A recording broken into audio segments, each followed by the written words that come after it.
Hola a todos, bueno, ¿cómo están? Espero que anden bien. Vamos a continuar hoy con nuestros videos de apoyo sobre las clases, sobre las temáticas de antropología filosófica y cultural, como lo venimos haciendo desde principio de año. Creo que ya es el video número 20, por ahí no me acuerdo. Bueno, no importa. Bueno, como ustedes saben, hemos ido recorriendo la unidad 2, ¿no es cierto? Los distintos temas que componen esa unidad. A partir de, estoy acomodando acá un poco los cables. Ahí están. A partir de unos apuntes de clase que ya estaban preparados para la materia anteriormente, ¿no? Y no hemos hablado de la bibliografía puntual de la unidad, que es bastante, ¿no? Tiene bastantes autores. Bueno, todos estos autores, ustedes se van a dar cuenta por los mismos títulos, van a ir hablando de, sobre todo de bueno, de toda la unidad, ¿no? Pero enfocados por ahí en la parte de las dimensiones humanas, el tema de la palabra, del trabajo, el tema de la vocación. Está también la cuestión del alma humana, está las distintas cuestiones de la filosofía del ser y demás.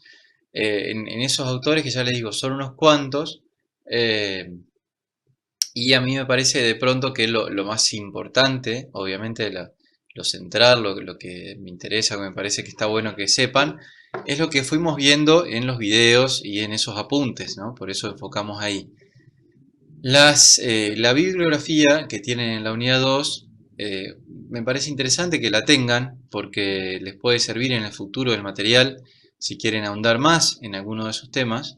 Este, pero no va a ser necesario, digamos, yo por lo menos a la hora del examen, vamos a considerar sobre todo el tema de lo que fuimos viendo en los apuntes y lo que trabajamos en la última repetición, ¿no? Así que no se aflijan por esa lista larga que tienen de bibliografía en esa unidad. Lo que sí quería compartir con ustedes antes de pasar a la unidad 3, porque bueno, de hecho que no nos daría nunca el tiempo para tratar de seguir avanzando si nos detenemos en cada uno de los autores, es solamente uno de esos textos que tienen ahí, que es relativamente breve, corto, ¿no? Y lindo, me pareció lindo el tema, todos son temas lindos, bueno, depende de los gustos de cada uno, pero que de pronto no lo habíamos tenido en cuenta hasta ahora me parece en esta unidad y que sin embargo es un tema bien interesante, bien profundo y me parece interesante también para trabajarlo el día de mañana como profesores de psicología con alumnos de secundaria, ¿no? Me parece un tema muy rico en ese sentido. Y es el tema de la vocación, de la vocación humana, ¿no? Entonces, eso es lo que vamos a compartir hoy, a tratar de ver de qué se trata esto de la vocación, cómo se puede descubrir la vocación, qué nos ayuda, qué no nos ayuda, etcétera. Y lo vamos a hacer con un texto, que les digo está en la bibliografía, es de Héctor Mandrioni, justamente se llama La vocación del hombre, y es de la página 21 a la 44, ¿no? Este texto está en la fotocopiadora del profesorado, pero yo igualmente se los voy a pasar escaneado para aquellos que no puedan sacar la fotocopia o que no estén en Concordia, bueno, y se les complica un poco. Así que bueno, vamos a compartir hoy este texto con este autor, ¿no? Lo primero que nos dice el autor es que el ser humano, entre tantas cosas, ¿no? Se distingue de los demás animales por su capacidad de representarse tanto el pasado como el futuro, ¿no? Y obviamente también de ser consciente del presente, ¿no? Pero el hecho de poder representar el pasado como pasado, justamente como algo que ya pasó, valga la redundancia, en una línea de tiempo, ¿no? Saber que hay un antes y un después, y poder anticipar el futuro, ¿no? Esta es una característica esencial del ser humano, ¿no? El hombre puede juzgar lo acontecido, no solamente puede saber que algo pasó y que está en el pasado, sino que además lo puede sopesar, lo puede valorar, lo puede juzgar, ¿no? Y captar el sentido y el valor de esa experiencia vivida y además mirando hacia adelante, ¿no? Y con mucha frecuencia apoyado en esa experiencia, puede forjar planes para el futuro, ¿no? Esto, como decíamos, a diferencia de los demás animales que se rigen por su instinto, ¿no es cierto? O sea, actúan movidos por su propio instinto. No es que los animales no aprendan, sino que ese aprendizaje no es reflexivo, ¿no? Ese aprendizaje se incorpora en la dinámica del instinto y se mueve de esa manera, no hay una proyección a futuro, no es que el hornero dice un año, bueno, este año no voy a hacer nido, no voy a poner huevos, porque prefiero, no sé, dedicarme a conocer más el monte. No, esas cosas los animales no la hacen, ¿no? Simplemente actúan como por instinto. Eh, es decir, no pueden planear su comportamiento, ¿no? Eso sería. Entonces, este poder del hombre de poder mirar hacia el pasado, hacia el presente también y hacia el futuro es lo que en este texto y lo que los filósofos y la cultura en general desde hace muchos siglos conoce como reflexión, ¿no? La famosa reflexión. Dado que el futuro no está determinado, ¿no? No es algo que tenga que suceder sí o sí, el ser humano se ve ante la necesidad de construir su propio futuro, su propia existencia concreta a partir de las posibilidades, ¿no?, que va descubriendo justamente a través de la reflexión, ¿no? Eh, Como por un lado el ser humano no es solamente instintivo, sino que además tiene, como decíamos, esta capacidad de proyectarse. Y por otro lado, como el futuro no es algo que sucede inexorablemente, ¿sí? Bueno, algunos filósofos van a decir que sí, pero podemos pararnos en otra postura y decir, bueno, en el futuro hay cosas que suceden, sí, con cierta necesidad, y hay muchas otras que están atadas a la libertad de nuestros actos. Entonces, en esa doble situación, el hombre se ve ante la necesidad de tomar decisiones, ¿no? Y de concretar, de desarrollar, de construir su propia existencia, ¿no? Y en este sentido tomamos decisiones todos los días, ¿no? O sea, decisiones parciales, particulares. Al comenzar el día, capaz que inconscientemente hasta pensamos, bueno, ¿qué voy a hacer en la mañana? ¿Qué voy a hacer en la tarde? ¿No? Generalmente no andamos improvisando demasiado nuestros movimientos. Más o menos tenemos una idea de lo que vamos a hacer. Pero cuando esta proyección tiene que ver con la totalidad, ¿no? Con la totalidad de la persona, con la figura total de su existir, y no solamente con una instancia particular, con una decisión parcial, ahí es cuando el hombre, el ser humano, la persona se está cuestionando por su vocación, ¿no? Cuando mira la totalidad de su ser y lo intenta proyectar así, de esa manera, de una manera total, ¿no? Como una sola unidad. Se pregunta por el fundamento, por lo que está uniendo a todo lo que es, ¿no? Entonces, en la estructura de la dinámica vocacional, el tema del conocimiento tiene una importancia fundamental, ¿no? Por esto que venimos diciendo de la reflexión, es necesaria una toma de conciencia previa de lo que se espera llegar a ser. Es decir, la vocación siempre tiene que ver con un ideal, con un modelo, con una meta a alcanzar, ¿no es cierto? Con algo que uno quiere ser, pero que todavía no es, ¿no? Si ya uno fuera lo que quiere ser, no haría falta, sería absurda el planteo, ¿no? Entonces, de movida, digamos así, para el tema vocacional es necesario conocer una idea, conocer una imagen, un ideal de lo que se espera llegar a ser, conocer la meta, conocer el objetivo, ¿no? Y eso es conocimiento. Entonces, esto implica justamente el factor cognitivo de discernir y aprender los valores que quiero encarnar, ¿no?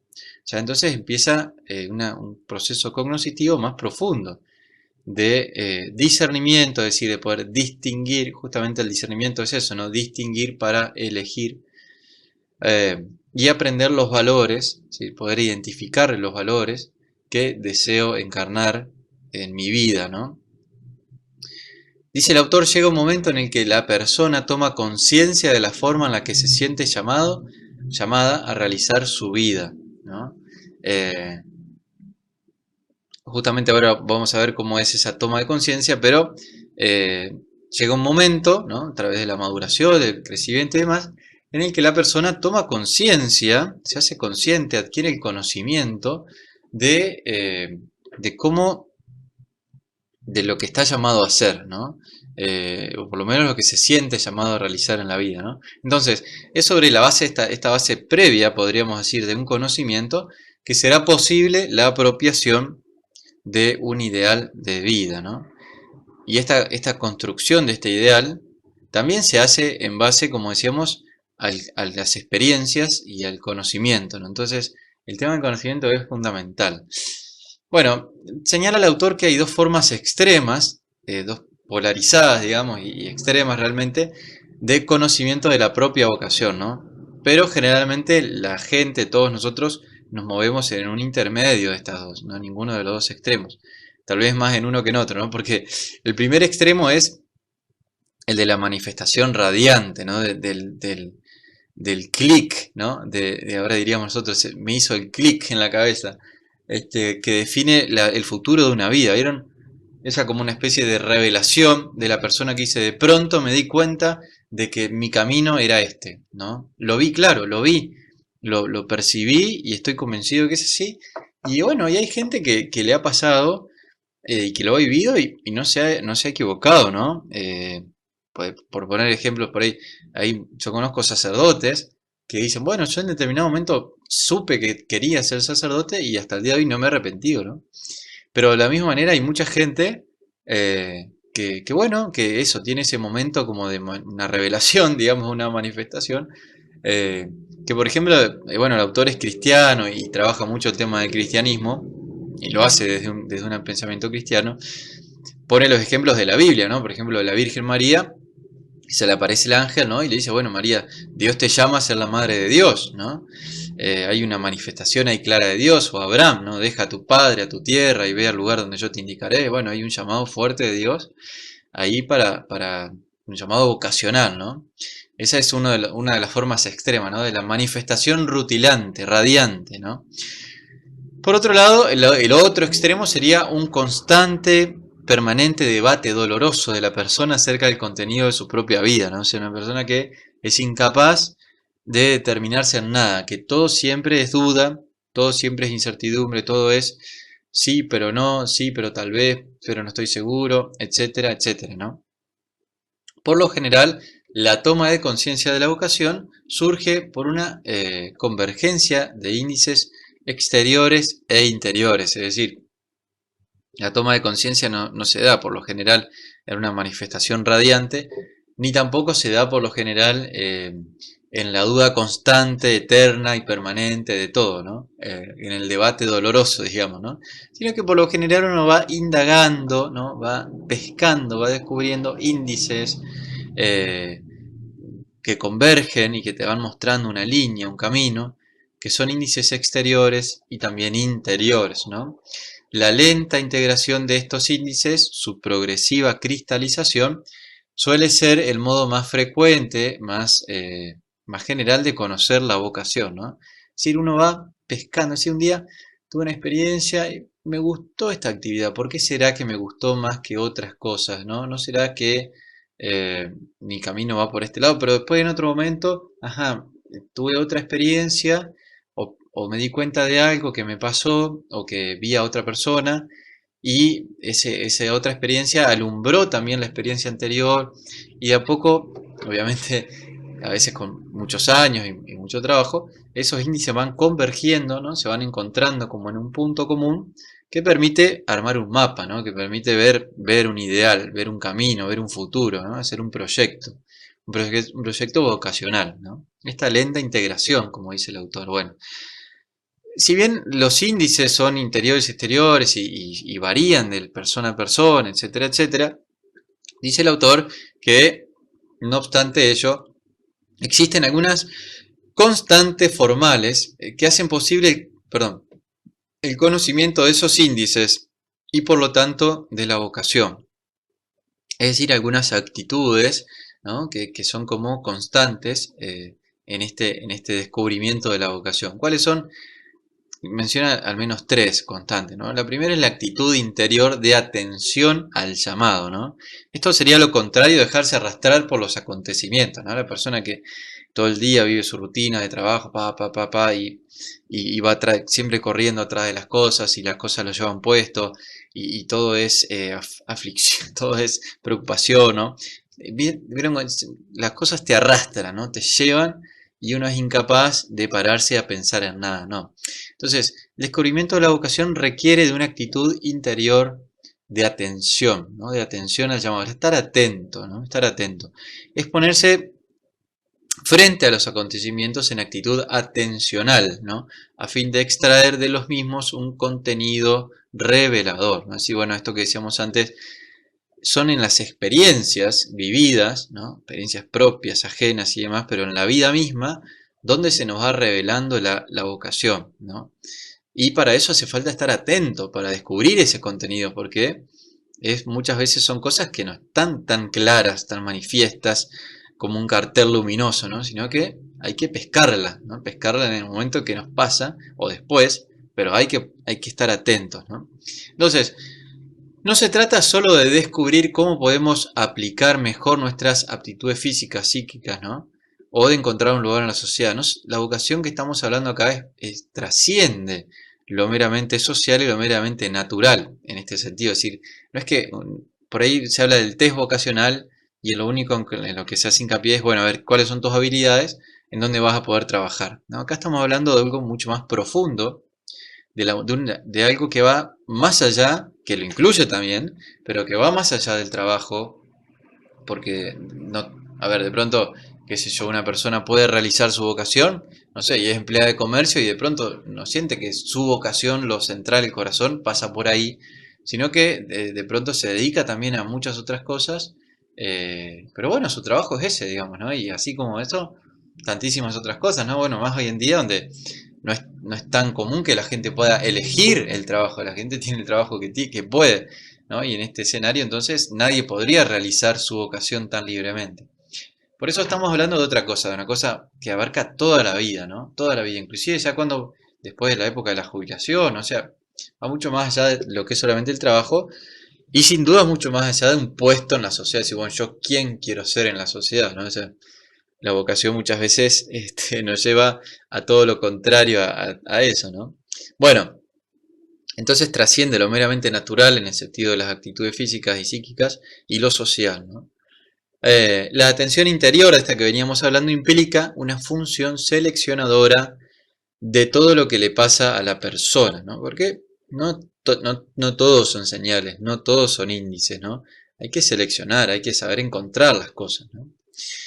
Y esta atención interior se vuelve apasionada cuando se descubre que la vida, primero, es un don, ¿no? Es un regalo que se nos ha dado y que no es un regalo vano, ¿no? Que no es un regalo vacío, sin sentido, sino que tiene un sentido y hay un plan para ese regalo, ¿no? Hay un plan para ella, para nuestra vida. Eh, Cuando se descubre eso, la búsqueda, la actitud interior de la atención se vuelve apasionada, ¿no? Uno está como sediento, hambriento, curioso de encontrar esos detalles, ¿no? Como el investigador secreto Sherlock Holmes detrás de la pista, ¿no? Para buscar, encontrar, resolver el misterio, ¿no? Entonces, ante esta mirada atenta, todo se vuelve expresión, bueno, dijimos que no todo, pero por decirlo de alguna manera, ¿no? Se vuelve expresión, índice, se vuelve signo, ¿no? Y el universo en general aparece como un orden y una tarea también, ¿no?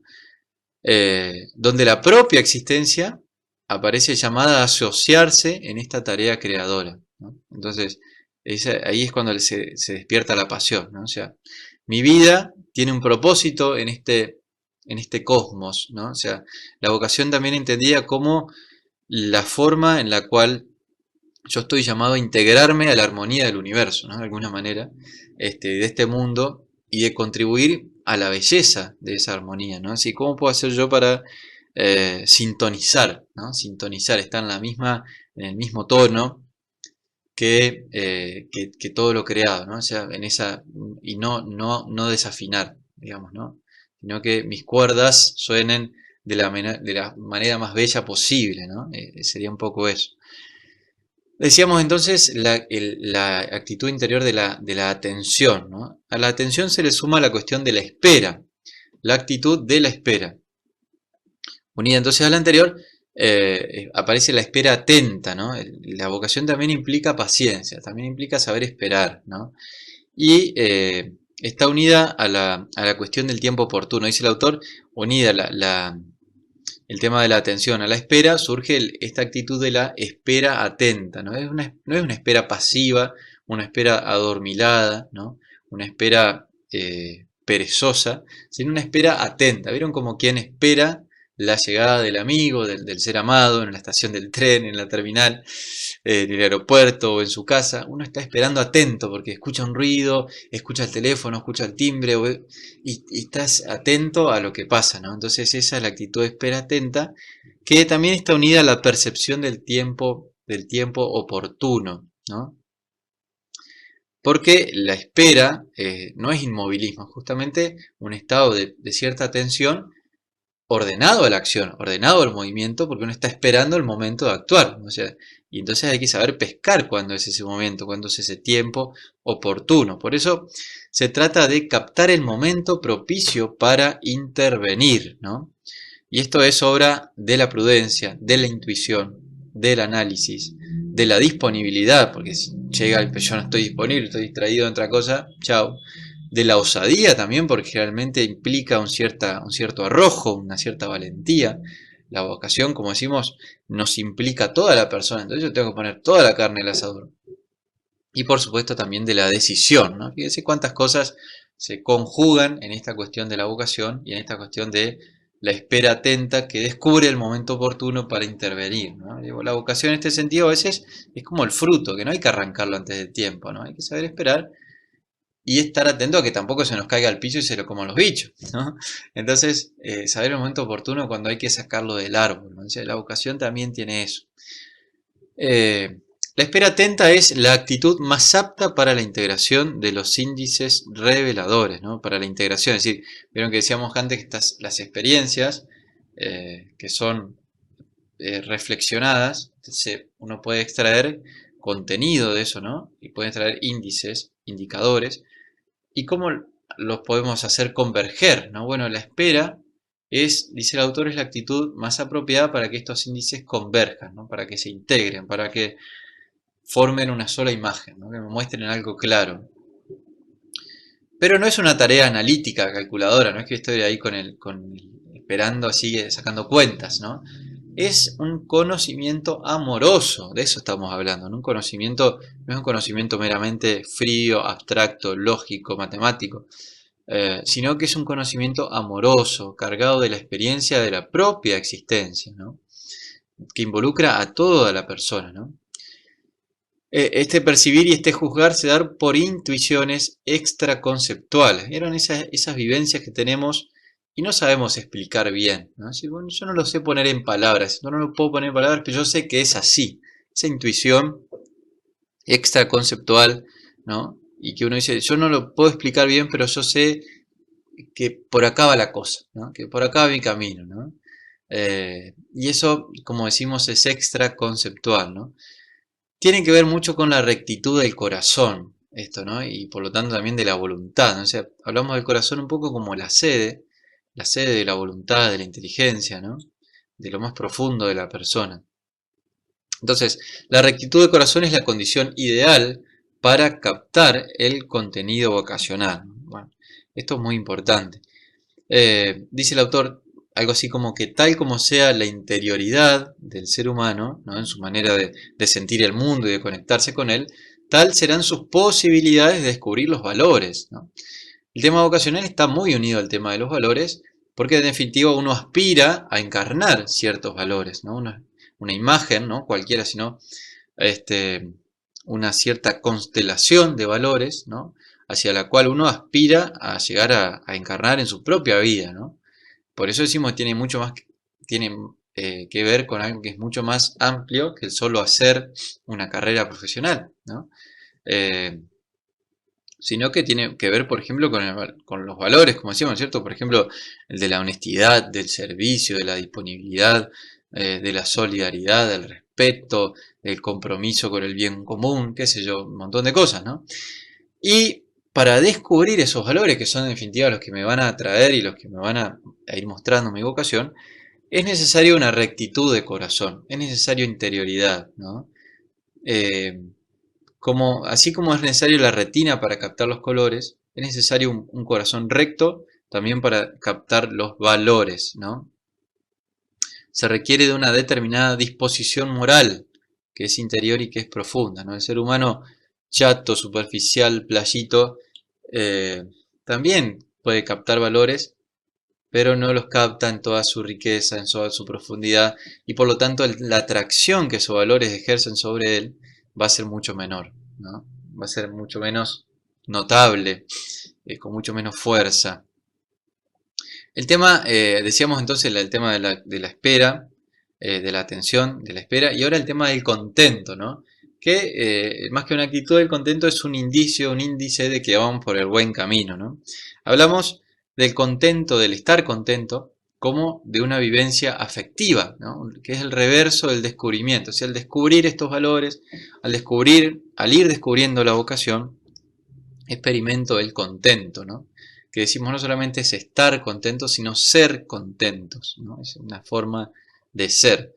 Es un estado de sosiego, un estado de tranquilidad, ¿no? Que surge a partir de sentirse encuadrado, no encuadrado, sino en encuadre, correcto, y contenido en el ámbito de las propias posibilidades. Fíjense, contento viene de ahí, ¿no? De estar contenido, ¿no? De sentirse no desparramado, no desperdigado, no volcado así a tonto, hacia lo, sino contenido en el ámbito de lo que yo puedo ser, ¿no? De mis propias posibilidades, ¿no? Que no me superan, sino no estoy en un ámbito donde yo digo, acá yo no puedo ser ni más y tampoco menos, ¿no? Porque eso es lindo también. Hay dos formas de violentar un límite, ¿no? Exigiendo más de lo que la persona puede ser o dar y también exigiendo menos, ¿no? Entonces, el límite siempre hay que ponerlo donde consideramos que la persona puede dar, ¿no? Haciendo un esfuerzo, por supuesto, pero ni más ni menos, ¿no? Entonces, la solidez del contento deriva de la percepción, de la aceptación y progresiva apropiación de un ideal que expresa el bien o valor central de la persona. Como decíamos, bueno, cada uno, o sea, tiene la misión de descubrir cuál es. Pero una vez que lo descubre, que lo percibe, que lo acepta, se lo apropia, el contento empieza a surgir como un reverso de este descubrimiento, ¿no? ¿Y por qué este contento? Bueno, para el autor este ideal, este valor, es una forma anticipada del bien supremo, ¿no? Del sumo bien, de Dios, en definitiva, ¿no? Cuya apropiación es la felicidad perfecta. Uno es como que eh, el contento surge por saberse en camino hacia el sumo bien a pesar de las dificultades, ¿no? Entonces, tiene que ver con eso, ¿no? Hasta inconscientemente, ese contento surge por saberse en camino, ¿no? A mí me gusta la metáfora del aroma, ¿no? Uno se siente un aroma delicioso y ya se siente bien, se pone contento porque lo empieza a seguir y sabe que está en camino hacia el manjar o en camino hacia la flor o a lo que sea, ¿no? Pero ya el solo aroma te pone contento, digamos, ¿no? Eh, y es esa experiencia tan vital, tan profunda, que el autor relaciona con el anhelo del bien, de la felicidad suprema, ¿no? Y total. Que la vocación tampoco la ofrece, sino que la vocación es un anticipo y es un camino, en definitiva, hacia el sumo bien, ¿no? Eh, entonces, este contento impregna todos los demás estados afectivos que son más dinámicos y pasajeros, ¿no? Es como una especie de fondo que empieza a sedimentar, que se empieza a formar y que impregna todos los demás estados de ánimos y situaciones de la vida, ¿no? Cuando baja la espuma, cuando el día se tranquiliza, cuando uno se encuentra con su propia persona, lo que queda es esa sensación de sosiego, de tranquilidad, de sentirse bien, porque uno sabe que va por su camino y eso es el contento, ¿no? Que a veces se manifiesta en alegría también, alegría, risas, ¿no? Pero no siempre, a veces es sereno, tranquilo, ¿no?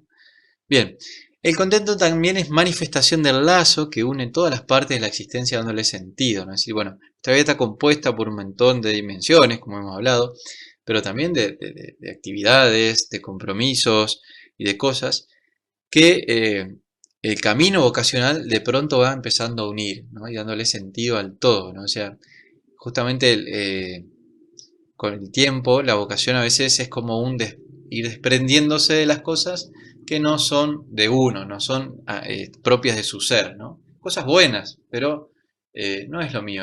Como diría el cura Brochero, eh, ¿cómo es que decía? Estos aperos no son para mi mula, decía, de otro día les cuento la historia, pero eso, ¿no? Estos aperos, esta montura, no es para mi mula, ¿no? Y serán para otra, pero para mí no. Y ir sacándose de encima esas cosas. Entonces, uno va viendo que todas las piezas se van uniendo y van empezando a tener sentido, y también el contento es una señal de eso, ¿no? Lo contrario de esta situación es cuando la persona no encuentra su camino y surge el descontento, ¿no? Donde siempre hay una cierta insatisfacción existencial. Fíjense estas personas que de pronto lo tienen todo, tienen un buen trabajo, tienen su familia, tienen una casa, auto, ¿no? Se pueden dar ciertos gustos, en fin, y uno percibe un disgusto, ¿no? Una falta de capacidad de gozar de la vida, ¿no? De sacarle gusto, de sacarle provecho, de estar contentos, ¿no? ¿Y por qué? Y puede ser porque en el fondo no estén viviendo su vocación, ¿no? O sea, tienen todo, pero no tienen lo que une a ese todo, esas partes, que en definitiva son un montón de piezas desparramadas, y por eso puede haber una cierta insatisfacción de fondo, ¿no? Puede ser. En cambio, la persona contenta es la que es capaz de celebrar, ¿no? Qué lindo esto. Es capaz de celebrar, y qué bien que nos hace celebrar y compartir esta celebración con otros, ¿no? Ahí el autor desarrolla una reflexión, bueno, que tal vez la amargura que uno puede ver en las calles, ¿no?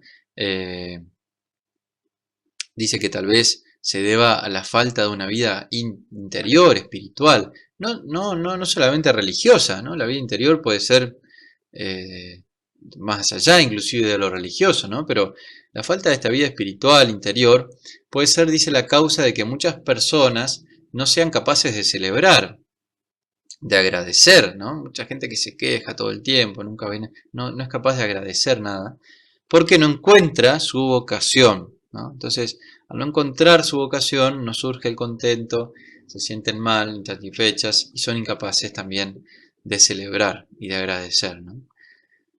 El conocimiento personal, este es otro, de la vocación puede quedar comprometido por dos ópticas falsas. Bueno, ¿qué caminos pueden llegar a complicar el tema del conocimiento personal de la vocación? Una posición que en filosofía podríamos decir averroísta hegeliana, acá mezcló dos cosas, pero bueno, no vamos a entrar en detalles, solamente es el título, averroísta hegeliana. Eh, Esta posición ve en la vocación un simple destello del espíritu universal, ¿no? O sea, es decir, mi vocación es la realización de un espíritu, del espíritu del mundo, del espíritu del universo, que se realiza en mi existencia, ¿no? Ese espíritu universal piensa en nosotros, por nosotros, ¿no? Y la vocación en este marco se vuelve simple destino. Hay mucha gente que cree en el destino, que piensa que eso es así. Entonces, el desarrollo de mi vida, la planificación supuesta de mi vida, es simplemente cumplimiento de un destino, ¿no? Un proceso inexorable que se revela en nosotros y del cual solo podemos hacernos conscientes, pero no cambiarlo ni tomar decisiones libres al respecto de eso, ¿no? Esa sería una opción, ¿no? El espíritu o el destino que se manifiesta a través de mí, y eso sería mi vocación, ¿no? Y por otro lado, el pensamiento único, ¿no? Así que bueno, a partir de los procesos de masividad o de masificación, habría que decir, hacen que todas las personas tiendan a pensar de la misma manera. ¿Vieron? La publicidad, la propaganda, la moda. Entonces, todos tenemos que usar la misma red social, tenemos que subir el mismo tipo de fotos, tenemos que consumir las mismas cosas, quererlo, bueno, etcétera, ¿no? O sea, la tendencia al pensamiento único, que reduce obviamente el espacio para el pensamiento personal. Y la vocación es un proceso muy personal, ¿no? Muy individual, muy particular de cada uno, muy único. Entonces, si se masifica, se complica mucho el descubrimiento de la vocación. Justamente en ambas corrientes, lo que no hay es lugar para el conocimiento personal. Y sin el conocimiento personal, no hay conocimiento de los valores, ni tampoco, perdón, de la vocación, ¿no? Desconectada de la interioridad, la vocación se degrada en lo meramente profesional o el quehacer exterior, ¿no? Esto por ahí lo que nos pasa, está anulado el mundo interior de la persona. Bueno, la vocación es solamente búsqueda de una profesión, ver para qué soy bueno, o en el quehacer exterior, ¿no? Y nada más. No tiene un fondo interior en la persona. Vamos a ver qué pasa con el tema de, justo esto que venimos hablando, el tema de la interioridad y del conocimiento de la vocación, ¿no? Habla el autor de la interioridad y dice él, de la valiosidad. Bueno, no sé si es un término que inventó él, de la valiosidad, ¿no? El perfeccionamiento de la persona se da en un movimiento hacia adentro y desde dentro hacia arriba, ¿no? Esto es la tradición. Es decir, en lo contrario sería volcarse en las cosas en un movimiento descendente, es decir, salir hacia afuera y de afuera para abajo, digamos, ¿no? Este es el movimiento del perfeccionamiento de la persona que se da de afuera hacia adentro y de hacia adentro hacia arriba, ¿no? En el interior está lo más valioso de la persona, dice el autor, ¿no? Primero porque lo más profundo está en el espíritu humano, no en las cosas, ¿no? En definitiva, las cosas no son más que materia, solamente en el ser humano hay espíritu, no hay espiritualidad. En los animales y en las plantas podemos hablar de cierta inmaterialidad, como decíamos, ¿no? Pero no de espiritualidad, ¿no? Y es el espíritu lo que le da profundidad a las... Es el espíritu donde está la profundidad, digamos, ¿no? Y es el capaz de descubrir profundidad también eh, a partir de las cosas, ¿no? Pero en todo caso, lo más profundo está en el espíritu humano y no en las cosas, ¿no? Y es en esta profundidad donde se enciende la luz del conocimiento de una vocación, ¿no? O sea, no en el ruido de afuera, sino en la tranquilidad, en silencio de la interioridad. El espíritu también es lo más poderoso, en el sentido de que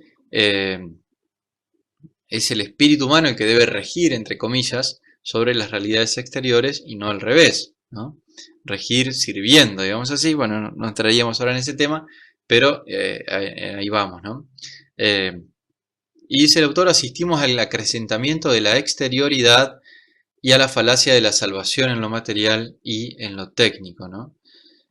Frente a al acrecentamiento del poder de lo exterior, de lo material y de lo técnico, reivindica al espíritu humano como donde hay que poner el centro de las decisiones y en todo caso la esperanza de la propia persona, ¿no? Bueno, la esperanza tal vez, bueno, no importa, yo iría a ponerla en Dios, pero quiero decir, pero es en el espíritu donde en todo caso se da ese encuentro con algo trascendente, ¿no?